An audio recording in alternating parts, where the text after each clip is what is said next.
అనగనగా ఓ అందమైన గ్రామం పట్టణానికి దూరంగా పచ్చిక బయళ్లతో మెండుగా నిండి ఉండడం చేత ఆ గ్రామాన్ని పచ్చల వనం అని పిలిచేవారు. ఆ గ్రామంలో అర్జున్ అనే ఓ యువకుడు.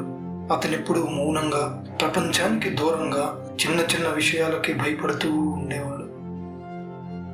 ఎప్పుడైనా ఏదైనా చిన్న సమస్య వచ్చినా కూడా నా వల్ల కాదు, నేను బలహీనుణ్ణి, నేను అసమర్థుణ్ణి అని తనలో తానే కుమిలిపోతూ ఉండేవాడు.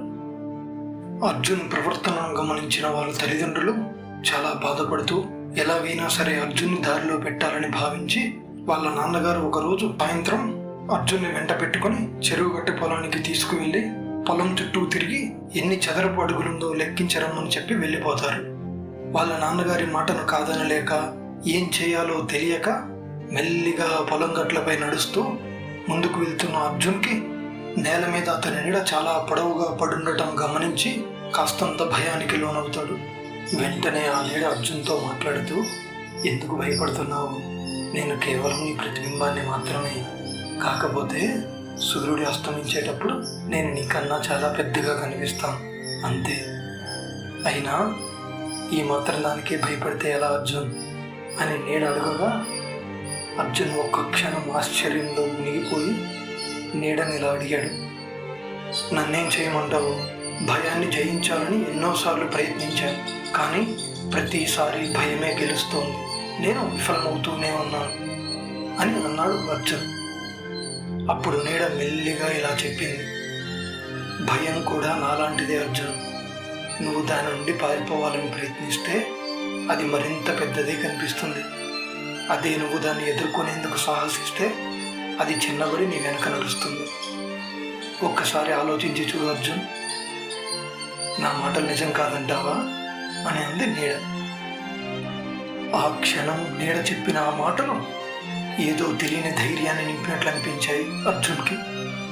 అక్కడి నుండి బయలుదేరి ఇంటికి వచ్చిన అర్జున్ ఆ రోజు రాత్రి పొలంలో జరిగిన ఆ సంఘటనను గూర్చి ఆలోచిస్తూ పదే పదే నీడ చెప్పిన ఆ మాటలు తలుచుకుంటూ అతని మధ్యలో బలంగా నాటుకుపోయాయి.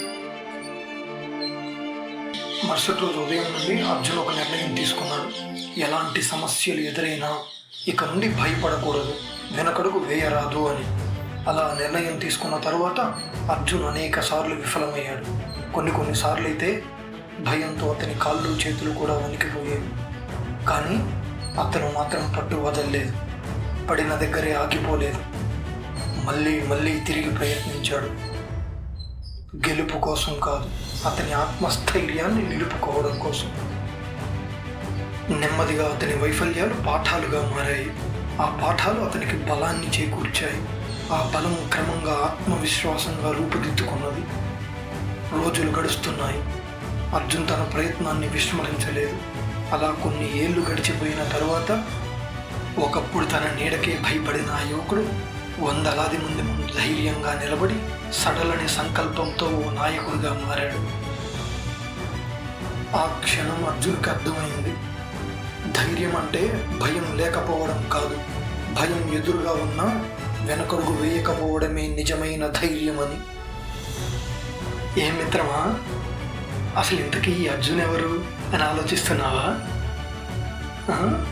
మనమే. మనందరిలోకి రోజుకొక్కసారైనా అర్జున్ వచ్చిపోతూ ఉంటాడు కదా. ఈ చిన్న కథ ద్వారా నేను మీకు చెప్పదలుచుకున్న నీతి ఒక్కటే మిత్రమా, నీడ ఎప్పుడూ నిన్ను వెంటాడుతూనే ఉంటుంది. కానీ అది నీ ముందు నడుస్తుందా లేక నీ వెనుకనా అన్నది మీరు భయం నుండి పారిపోతున్నారా లేక దాన్ని ఎదుర్కొంటున్నారా అన్న దానిపై ఆధారపడి ఉంటుంది. దయచేసి భయపడకండి, ఎదురుండి నిలబడండి, సహనంతో ముందుకు సాగిపోండి.